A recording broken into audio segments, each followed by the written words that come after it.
बिस्मिल्लाहिर्रहमानिर्रहीम। अस्सलाम वालेकुम नाज़रीन इकराम, मैं हूं आपकी मेज़बान डॉक्टर मुक़द्दस मलिक, आपके अपने प्रोग्राम आपकी बात आपके साथ में।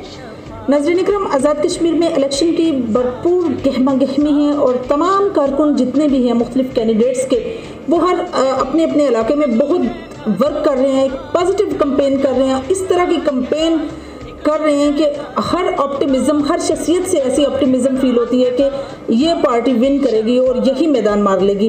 इतने पॉजिटिव तरीके से, इतनी मेहनत, इतनी लगन से काम जो है जारी है। आज हम मौजूद हैं सिरला गांव में और आपकी मुलाकात ऐसी शख्सियत से करवाते हैं जो किसी तारफ़ के मोहताज नहीं। आप दानिश्वर भी हैं, आप बुक्स की रीडिंग करने वाले भी हैं, आपने अपना मोस्ट टाइम जो है एज ए ओवरसीज़ भी गुजारा, लेकिन आपका ज़्यादातर टाइम जो है वो हमेशा जो स्टडी करने में गुजरा। मैं समझती हूँ कि ऐसे जो लोग जो मुफक्कर किस्म के होते हैं, दानिश्वर किस्म के होते हैं, वो ही एक अपनी बात को पॉजिटिव तरीके से कन्वे करना जानते हैं। उनको पता होता है कि राइट क्या है, रॉन्ग क्या है, वो सब इंसानियत इन्फॉर्मेशन रखते हैं। लेकिन जो ज़्यादा स्टडी में इन रहते हैं, उनको वाकई पता होता है कि क्या हो रहा है, मामलात हालात से बखूबी वाकिफ़ होते हैं। मेरी मुराद राजा मोहम्मद इकबाल साहब हैं, जो मारूफ समाजी सियासी शख्सियत से हैं। उनकी रफ़ाकतदारी 38 साल से चौधरी तारक फ़ारूक साहब के साथ थी, लेकिन इस दफ़ा उन्होंने जो है चौधरी इनवारुल हक साहब का साथ देने का वादा किया। तो आइए पूछते हैं किस तरह से। अस्सलाम वालेकुम जी। वालेकुम अस्सलाम वरहमतुल्लाहि वबरकातुहू। कैसे हैं आप? मैं ठीक हूँ सही। सर, सबसे पहले मेरा आपसे सवाल यह है कि आपने 83 से as a councillor election contest किया, 87 से आप वाइस चेयरमैन रहे बिम्बर रजानी यूसी के। तो जब आप सियासत में आए, वो दौर अगर बात की जाए 83 या 87 की, तो मैं समझती हूँ कि वो दौर ऐसा था, लोगों में अवेयरनेस भी नहीं थी और मुश्किलात भी ज़्यादा थी। और आपने जब सियासत का आगाज़ किया तो मंशूर क्या था आपका? आपके सवालात का जवाब मैं बाद में, पहले मैं ये अपने लिए एहसास समझता हूँ जी जी कि डॉक्टर साहब आप और आपकी टीम GMTV की जी जी मेरे पास तशरीफ़ लाए और मुझे ये एहसास बख्शा कि मैं आपको इंटरव्यू। Welcome sir. बाकी जहाँ तक आपके सवाल का तल्लुक़ है, जी जी, मेरा सियासत में आने का मकसद जो है, हमारे गांव में दो बरादरियाँ रहती हैं। जी जी, गो कि मेरा तल्लुक़ जो है वो राजपूत बरादरी से है। सही। लेकिन मैं ये इससे एतराफ़ करने में कोई बात नहीं समझता कि जबर था यहाँ पे दूसरी बरादरी के साथ जबर था, इज़हार ख्याल का, ज़बानबंदी का। तो ये चीज़ जो है मैं शुरू ही से ही कुछ इनकलाबी तबीर समझ लें या सास तबीर कह लें, सही। मैं इन चीज़ों से बहुत दूर था और नफरत करता था। सही। ये समझ के मैं सियासत में आया। दूसरा फिर मेरा ताल्लुक़ हो गए, हमें विरासत में मिली है मुस्लिम कॉन्फ्रेंस। मेरे दादा जो हैं वो भी मुस्लिम कॉन्फ्रेंस थे, मेरे वालिद साहब भी मुस्लिम कॉन्फ्रेंस थे। सही। और मैंने अपना सियासी मज़हब समझते हुए हाजी मोहम्मद यूसुफ साहब के साथ तारफ़ होने के बाद मुस्लिम कॉन्फ्रेंस को ज्वाइन किया। सही। उसके बाद 400 चल रहे चले आ रहे हैं। सही सही सही। लेकिन पिछले इलेक्शन में एक तो बात है कि नज़रियात की सियासत बहुत कम हो गई है। नज़रियात की सियासत कम हो गई है। ग्रोहबंदी की या शख्सियात की सियासत ग़ालिब है पाकिस्तान पूरे में। सही सही सही। तो माने या ना माने, मैं मेरा अपना जो ख्याल है, तो तारक फारूक साहब की जो चालाकियाँ या हेरा फेरियाँ आगे सर माजूद के साथ गो कि आपने 38 साल इस ख़ानदान का साथ दिया, तो माजरत के साथ क्या जब आप इनके साथ थे तो तब आपको अंदाज़ा नहीं हुआ कि सियासी तौर पर इनका नज़रिया नहीं है या इस तरह से वट एवर? बड़ा अच्छा सवाल किया आपने। मुझे एहसास होता रहा जी जी कि ये चीज़ गलत हो रही है, ये चीज़, लेकिन मेरा ज़मीर इसलिए मुतमईन है कि मैं बरमला इसका इज़हार करता था, ये चीज़ गलत है, ये सही है, ये गलत है, ये सही है। इस लिहाज से मेरा ज़मीर मुतमईन। सही, बिल्कुल ठीक है। तो पिछले इलेक्शन में मैंने बिल्कुल बागी हो गया, मैंने छोड़ दिया। उसके बाद मैंने कांटेक्ट किए मुझसे, लेकिन मेरे मतलब ये भी एक बात है कि मैं एक वादा कर लूँ, बिल्कुल शर्ता नहीं। सैयद शौकत हुसैन शाह साहब सेक्रेटरी रहे हैं बलूचिस्तान के, उन्होंने एक बुक लिखी है तारीख़ बलूचिस्तान। तारीख़ बलूचिस्तान, ठीक है। उसमें वो रकम तराज है कि बलोच जो है वो ना वो किसी की अमारत से, किसी के पैसे से वो मुतासर नहीं होते। वो देखते हैं कि ये बंदा अपने वादे का कितना पक्का है, कितना कमिटेड है। ठीक है। ये शहीद शौकत हुसैन साहब ने अपनी बुक तारीख बलोचिस्तान में लिखी है। सही। और मैं उस पर पूरी जिंदगी इस चीज़ पे, यानी वो बुक पढ़ के शुरू से मैं इस चीज़ पे कारबंद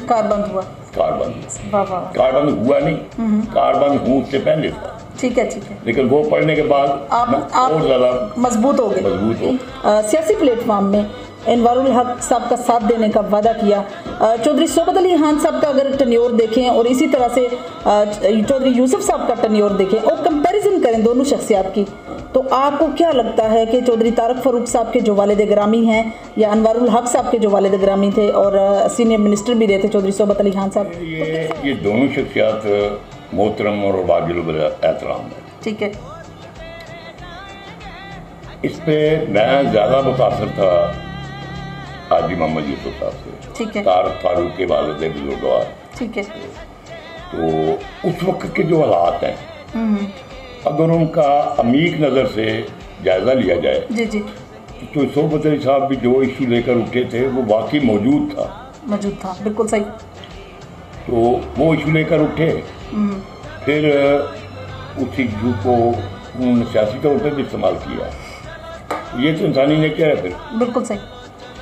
तो मैं ज़्यादा मुतासर जो था वो हाजी मोहम्मद यूसुफ साहब। सही। सर सियासतदान डिफरेंट हैं और जैसे बात करें पाकिस्तान तहरीक इंसाफ की तो प्राइम मिनिस्टर इमरान खान साहब जो हैं उनके पास एक विजन लेकर वो फील्ड में एक्टिव हुए, प्राइम मिनिस्टर के रूप में पाकिस्तान में सामने भी आए। अभी आज़ाद कश्मीर में उनके जितने भी सरगर्मियाँ जारी हैं, देखते हैं कि रिजल्ट क्या निकलता है। आप आज़ाद कश्मीर से किस सियासी कारकुन को अपना आइडियल मानते हैं और किसको सबसे ज़्यादा प्रेफरेबल समझते हैं? आइडियल तो मैं किसी को नहीं मानता। जी। तारक साहब मुझे कहते रहते थे, मुझे और जुबैर साहब को उनके चर्चा, जी, वो कहते थे ये दोनों आइडियलिज्म का शिकार हैं। सही। एक दफ़ा भी कहा, दूसरी दफ़ा भी, तीसरी दफ़ा मैं बोल पड़ा, मैंने बोला हाँ हम आइडियलिज्म का शिकार हैं। ठीक है। जो कि नहीं मिल रहा है। उसने कहा कि यार ग्राउंड रियलिटी भी देखो, ग्राउंड रियलिटी क्या है। मैंने बोला वो ठीक है, ग्राउंड रियलिटी वो सियासत में जो इन है उसकी तरजीहात जो है बदलती रहती है। बिल्कुल सही। लेकिन हम कारकुन जो है ये बड़े एहसास होते हैं कि अपने नज़रियात के मतलब नज़रियात से बड़े कमिटेड होते हैं। वो क्या वो चीज़ उस चीज़ का फुकदान है। सही। बिल्कुल। ओवर द कंट्री फुकदान है। ऐसी है। तो मैं लगी लिपटी बगैर कहूँगा कि वो मेरी उम्मीदों पे 50%, 30% क्या 10% भी पूरे नहीं करे।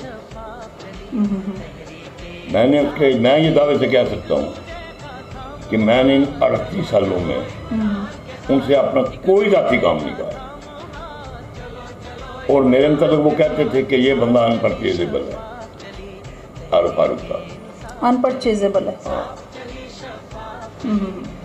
ये एक दफ़ा नहीं कई जगह दोहराया। अच्छा। हाँ, दोस्तों में बैठे हुए, बल्कि 2-3 दफ़ा कहा कि ये अनपरचेजेबल है। और मैं ये अपने लिए एजाज़ समझता हूँ कि मतलब 38 साल का इतना ड्यूरेशन, इतना दुरानिया, एक ऑप्टिमिज्म, एक गोल, एक डेस्टिनेशन के तौर पर आप उनके साथ थे। जी ठीक है। तो ऑब्वियसली अनपरचेजेबल। तो सर आपने क्या उनके बासों का ऐसा होता है कि बंदा सीनियर मिनिस्टर होता है, सियासत में थोड़ा ज़्यादा इन हो जाता है, थोड़ा एटीट्यूड हो जाता है, आपको क्या लगा कि कौन सी ऐसी बात थी?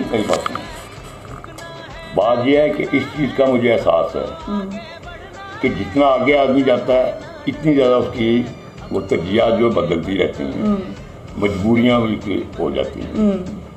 वो गुलशा साहब को याद आ रहे। अच्छा, वो बदलती रहती हैं। ठीक है। और बदलनी पड़ती हैं। बिल्कुल सही। लेकिन जब नीयत आदमी देख ले कि यहाँ तो नीयत ही कुछ और है, बिल्कुल फिर दिल पाश होता है। That's good point. सही बात। दिल पाश होता है। बहुत अच्छी बात आपने की। सही। वो वैसे तो हाल नीतू का अल्लाह जानता है, लेकिन कुछ अमल भी जो हैं वो नजर आ रहे होते हैं सामने। बिल्कुल बिल्कुल सही कहा सर। अनवारुल हक साहब की अगर कैंपेन की बात की जाए तो आपको क्या लगता है कैंपेन कैसी चल रही है? और अगर बात की जाए इस इलेक्शन की, तो इस इलेक्शन में क्या कुछ नजरियाती लोग साथ हैं और किस तरह सा रिजल्ट आपको नजर आता है? इंशाल्लाह इंशाल्लाह इंशाल्लाह रिकॉर्ड लीड से, आज तक बिम्बर में इतनी लीड नहीं किसी की हुई होगी जी जी जितनी अनवारुल हक साहब की होगी। पिछले दिनों एक साबिक MP है कोटला में, मुझसे उसने सवाल किया कि यार ये बुनियादी, मैं हकीकत बता रहा हूँ, ठीक है, कि बुनियादी साथी सारे जो हैं वो तारिक फारूक साहब को छोड़ गए। मैं तो पिछले इलेक्शन में छोड़ गया था ना। जी जी जी। इसकी वजह क्या है? एक फिक्र में जवाब दो। मैंने बोला एक फिक्र में दूँ? हाँ एक फिक्र में जवाब दो। मैंने बोला कि जब फलदार दरख्त जहरीला हो जाए तो उसे काटना पड़ता है, उसे काटना पड़ता है। सही सही सही।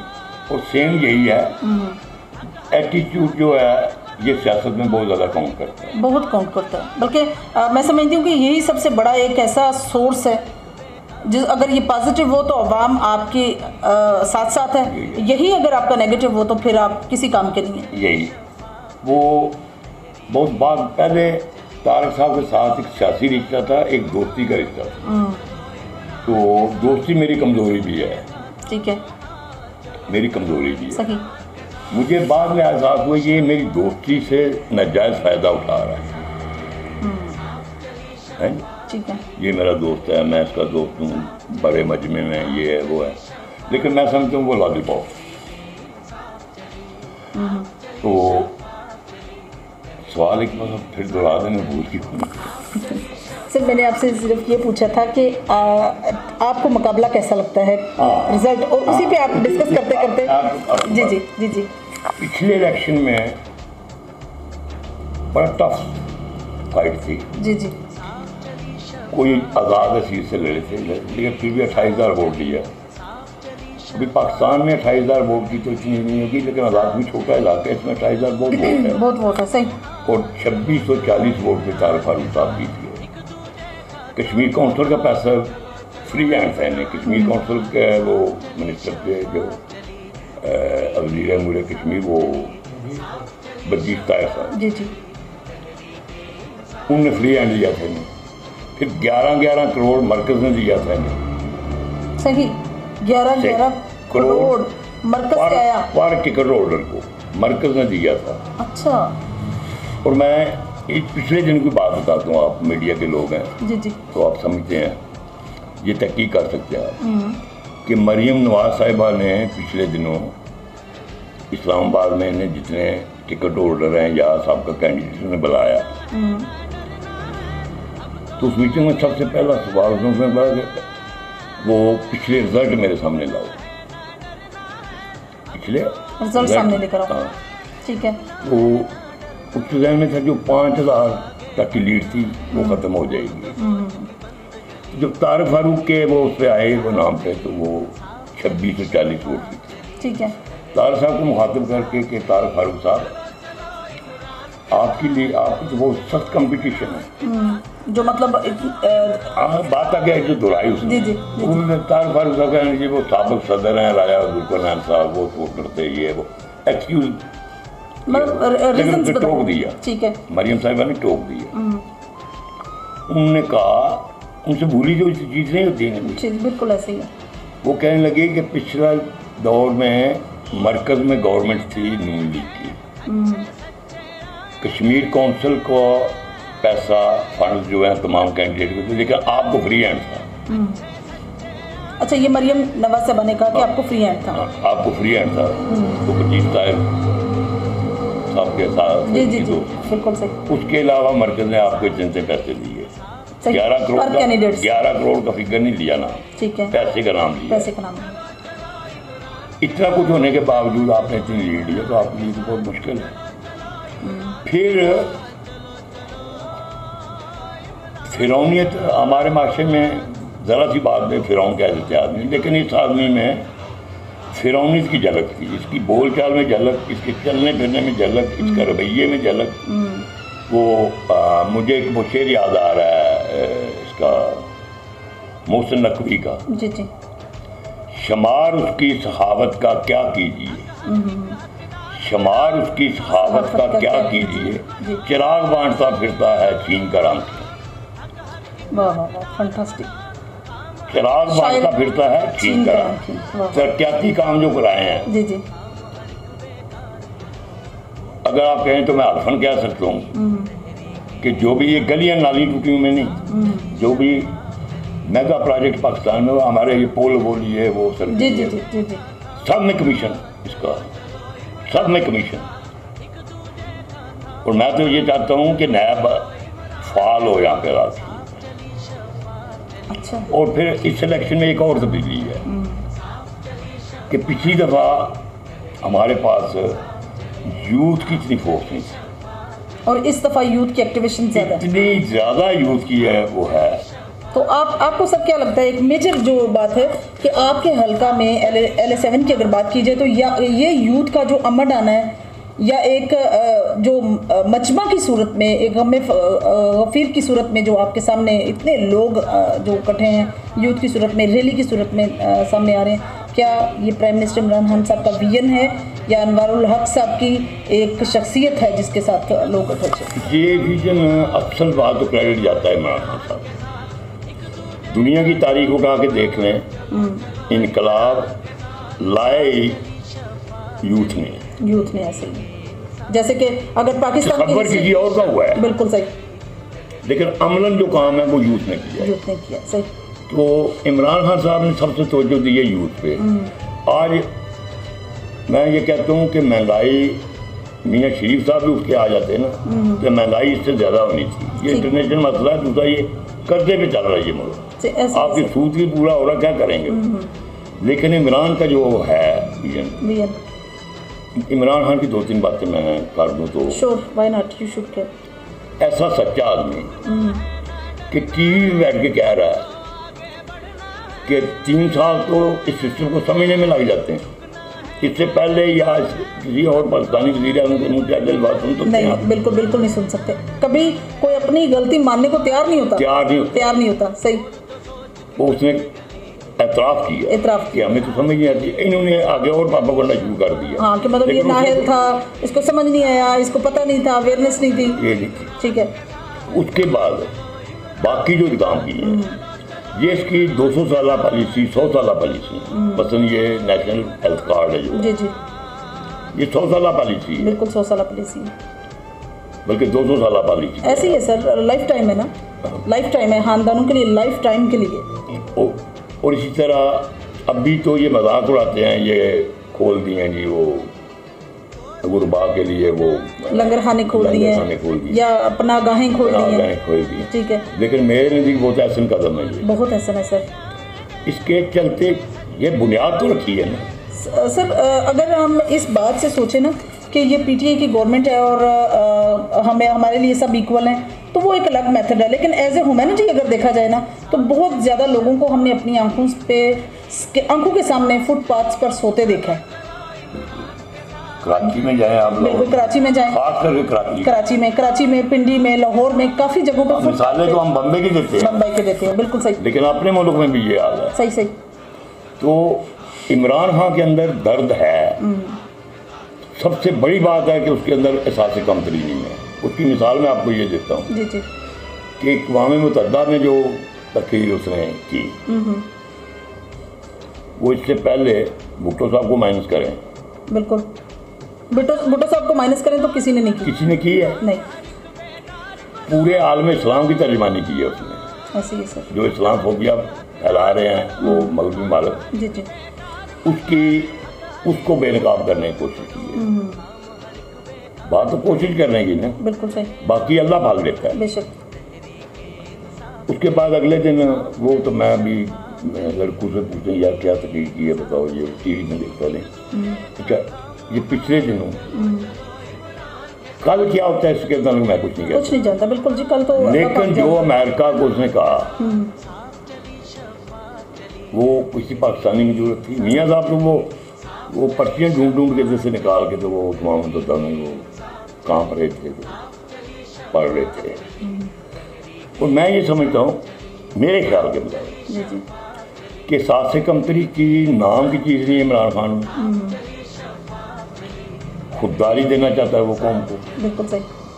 खुददारी पे सौदा वो नहीं करना चाहता, बिल्कुल ऐसे ही सर, और होना भी यही चाहिए। जी जी जी। जो खुददार कौमें नहीं हैं वो मिट जाती हैं, बिल्कुल ऐसे सही। अच्छा सर, लास्ट में मैं आपके इलाके की तमीर और तरक्की की तरफ आऊँगी, और अगर आप अपने इलाका के अपने सिटी बिम्बर या LA7 की बात करें तो आपको कौन सा प्रोजेक्ट या कौन सा अमल ऐसा होना चाहिए जो आवाम के लिए फैसिलिटेशन का बायस बने? देखिए जी, तारक फारूक साहब ने उसमें अपने वो सियासी तौर पे भी इस्तेमाल किया और पैसा भी कमाया, एक टेक्निकल कॉलेज बनाया। ठीक है, शुरू है अभी वोकेशनल ट्रेनिंग सेंटर के तौर पर। हाँ जी जी, वोकेशनल ट्रेनिंग सेंटर है या टेक्निकल कॉलेज है, टेक्निकल कॉलेज। जी जी। लेकिन उसमें बहुत बड़ी ज़मीन वो सेरला की थी, उन्होंने वो सीधी सरकार के नाम डाल के आपने खुद वो मुआवजा ले लिया। ठीक है, करोड़ों रुपए। उसमें खलूस नहीं है कि मैं आइंदा नस्लों के लिए काम करूं। उसमें अपनी ज़ात का पहले था कि मुझे इसमें इतना पैसा मिल गया। तो मैं ये समझता हूँ कि यहाँ पे ज़रूरत है। मैं एक मिसाल देता हूँ आपको बांग्लादेश की। जी जी। सऊदीया में बांग्लादेशी चौथे दर्जे की शहरी थे, यानी जैसे यहाँ पे अफगानी बूट पॉलिश कर रहे हैं, सही सही सही सही, गड्ढे खोद रहे हैं, ये कर रहे हैं, वो बिल्कुल बिल्कुल। तो उन्होंने वजारत खजाना में मोहम्मद यूनुस नामी आदमी को एडजस्ट किया। उसने सऊदीया का दौरा किया जब, तो बांग्लादेश की हालत देखी तो उसने बोला ये तो सारी ज़िंदगी ऐसे ही रहेगा, आइंदा नस्लें भी ऐसी रहेंगे अगर कोई मुस्बत कदम ना उठाया गया। जी जी। उसने आके सबसे पहले ये टेक्निकल कॉलेज खोले, तो वो बंदे वापस बुलाए, उन्हें उधर ट्रेन किया, उन्हें तालीम दिलवाई, हुनर सिखाया। वो लोग गए सऊदीया में, अब वही लोग सऊदीया बाद दूसरे नंबर के शहरी में। ऐसे ही है सर, लेकिन उन्होंने अपनी तारीख खुद लिखी। इसी तरह जी जी, इमरान खान का भी ये है कि वो जो काम कर रहा है, मैंने पहले अल्फाज इस्तेमाल किए कि 200 साल पॉलिसी है। जी जी। तो अल्लाह ज़िंदगी दे से और आइंदा भी से ये कौम मुख्तलिफ कर रहे हैं। महंगाई का इशू जो लोग उठा रहे हैं, ये कोई भी होता महंगाई यही, इससे ज़्यादा होने से कम नहीं होनी। बिल्कुल। जो अगर सारी बैन अवी हालात देखें आप, मुल्की हालात देखें, कर्जा देखें आप, सारा सब कुछ देखें, या देखें कि बीच में कोविड-19 की वजह से क्या सिचुएशन हुई, बहुत मेजर इशू जो है ये कोरोना में किया। बिल्कुल ऐसे ही है जो मुख्तलिफ पेन लेके किया है। बिल्कुल ऐसे ही पेन लेके किया, दिल से पेन लेके किया पब्लिक के लिए। बिल्कुल। तो वो इमरान खान का विजन, तो अनवार साहब भी में उसके बहुत सी अच्छाइयाँ हैं, सच्चा आदमी है, मुँह पे बात कर देता है, जो गलत काम है उसको बोलता है मैं नहीं करूँगा भाई। ठीक है। उसमें उसे सियासी नुकसान होता है तो हो जाए, ये बात मुझे पसंद है उसकी अनवार साहब की। और उसके साथ जो चल रहे हैं हमारे राजा बाबर अली हुसैन साहब, जी जी, बहुत ज़्यादा मेहनत कर रहे हैं। राजा मदद साहब बहुत ज़्यादा मेहनत कर रहे हैं। बिल्कुल सही। इसी तरह जो बंदा जीतेगा, इस इलेक्शन में एक तब्दीली देखी है कि पहले प्रोग्राम बनाना पड़ता था इलेक्शन कैंप में बैठ के, ये टीम बनाओ, ये वहाँ काम करेगी, ये कर। इस दफ़ा हर बंदा जो अटैच है चौधरी अनवार के साथ, वो अपने तौर पे उसने दौड़ लगाई हुई है। बिल्कुल। हिसाब कदर जुस्सा, सही सही सही सही, हर आदमी अपना हिस्सा डाल रहा है बगैर कहे। तो पांचों उंगलियां तो बराबर नहीं है, लेकिन अक्सरियत जो है ये कर रही है, अक्सरियत ऐसा कर रही है। सही सही सही। जी तो ये थी राजा मोहम्मद इकबाल साहब की गुफ्तगू। और राजा साहब ने अपने 38 साल का जो एक लाइफ का एक्सपीरियंस है वो आवाम के सामने शेयर किया, जो उन्होंने 38 साल के ड्यूरेशन में ऑब्जर्व किया वो भी शेयर किया। जो उन्होंने ऑब्जर्वेशन के बाद सीखा, लर्न किया और आवाम को अवेयरनेस दी, वो भी सीखा। और अनवारुल हक साहब के बारे में उन्होंने कहा कि विनिंग पॉइंट से अगर देखा जाए तो यूथ इनके साथ है और यूथ मरकजी किरदार निभा रही है। इंशाल्लाह मेरी और आपकी मुलाकात होगी फिर किसी नए प्रोग्राम में, तब तक के लिए इजाज़त चाहती हूँ। अल्लाह हाफ़िज़।